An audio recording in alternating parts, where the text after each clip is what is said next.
Hey everybody, so this video is going to wrap it up for the weathering section for now. I've got a little more I want to talk about a little later down the road, but for the moment I'm pulling these guys off the workbench. So we'll start with the walker here. The last time I showed this off, it was doing a lot of really wet washes on the silver, black, and white passes. That pretty much covered just about all of the original detail, but in a few cases, such as right there, there's still some of the original paint coming through. So I left this side as it is, and pretty much most of the model. However, I did do a lot of dry brushing on this side. And I think you can definitely say that the difference is significant.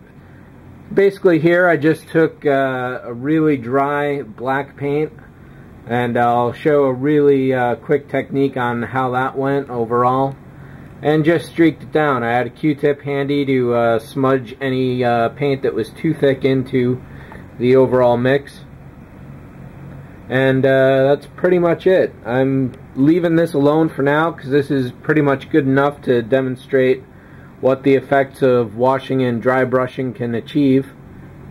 And I got to move on with a couple other projects. And I really think that with this particular model, what I want to do is base coat the entire thing again and do it from the beginning. There's a lot of details I'd like to add to this. So this is just basically for me to get some practice in and to get a feel of how I wanted to pursue this ultimately when I do get back to it. The X-Wing here, I did go all out on. So again, the last time you saw this, it would have been some silver and black and white washes. So the dry brushing with the black is definitely apparent there, and a few other places as well. It really helps to achieve more of a blaster effect than the overall dirt passes that the details are brought out here from really severe washing. And down on the bottom as well. So a lot of this in here is definitely a dry brush, and I think you can pretty much see how that affects things differently than the wet washes do. One modification I did make to this model along the way was to put some magnets in the wing, and it looks like, let's see if I can get this real quick here. So just in the tip of each end of the wing I buried one magnet just to help keep the wings closed. And when they snap close, if we can get some focus going on, they definitely snap close. The difficulty is that they're really tough to pull apart easily.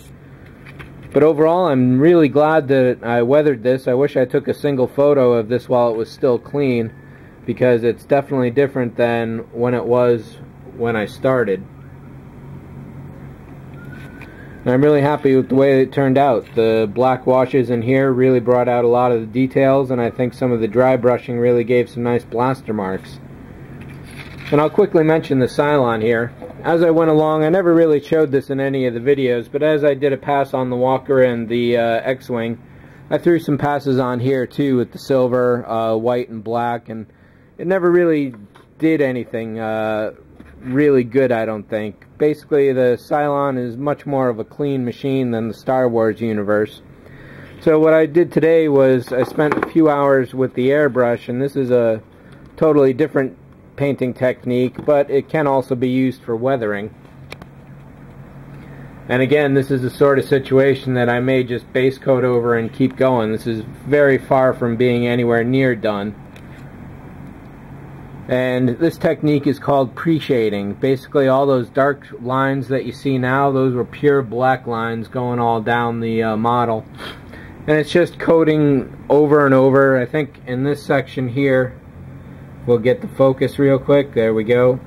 So there's like 4 or 5 different tones right in that dead center area. And I think that goes down to some of the very base color. Over on the bottom, it's a little more significant. I didn't play with cleaning this up from the way that it was darkened.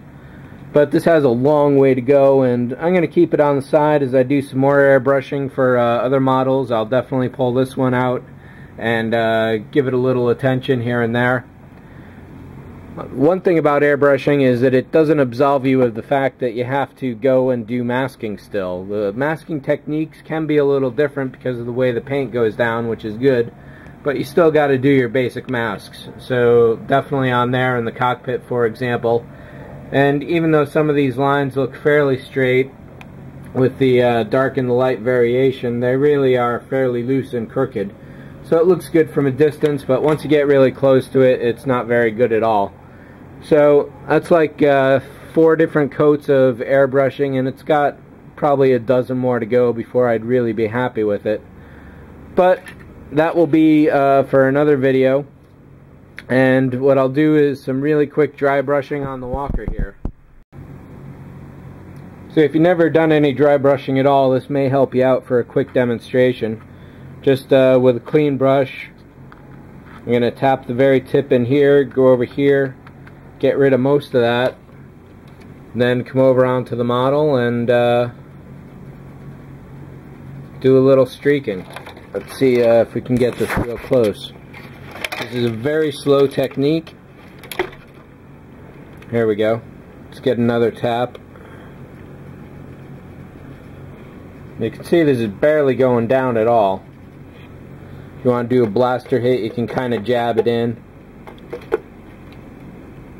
So it's a very subtle effect and something you really want to proceed slowly with. See, so that's a little too heavy there, as is that. So we'll pull out the Q-tip and just kind of blur that down. It's not too bad. It could use some more building up. But that's really all there is to it. Just getting a slightly dirty brush,